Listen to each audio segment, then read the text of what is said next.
இந்த காடையொன்றுமுக்கு வெள்ளை உப்படை பண்ணுறதுக்கு நான் வந்து இந்த டம்ளரால் தான் எடுத்துக்கிட்டேன். இதில் வந்து மொத்தமாக சேர்த்து 3 எடுத்துக்கிட்டேன், வெள்ளை அடைக்கும் உப்படைக்கும் சேர்த்து. இப்போ 1.5 கப் ஸ்வீட் போட போகிறோம் அப்படின்னா அதுக்கேற்ற மாதிரி 1.5 கப்பு தான் அதே மெஷர்மெண்ட்டில் தண்ணி ஊற்றிக்கிட்டேன். அதே 1.5 கப் வெல்லம் தான் போட்டுக்கிட்டேன். இதில் ஏலக்காய் தட்டி போட்டிருக்கேன்.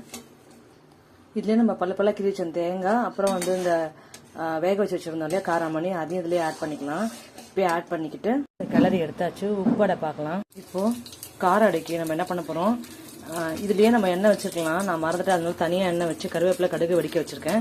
இதில் வந்து எண்ணெயில் உப்பு போட்டிருக்கேன், காராமணி போட்டிருக்கேன், கருவேப்பிலை போட்டிருக்கேன், அப்புறம் வந்து தேங்காய் போட்டிருக்கேன், பச்சை மிளகாய் காரத்துக்கு போட்டிருக்கேன். இப்போது அது கடுகு வெடித்த உடனே பெருங்காயத்தூள் இதில் ஆட் பண்ணிவிட்டு நம்ம அதில் சேர்த்துடலாம். அதுக்கப்புறமா தட்டி இட்லி தட்டில் வச்சுருங்க. உப்போட வெள்ளடை வெண்ணெய் ரெண்டு சாமிக்கு நைவேத்தியம் பண்ணிவிட்டு சாடை கட்டிட்டு அதுக்கப்புறமா சாப்பிடுங்க.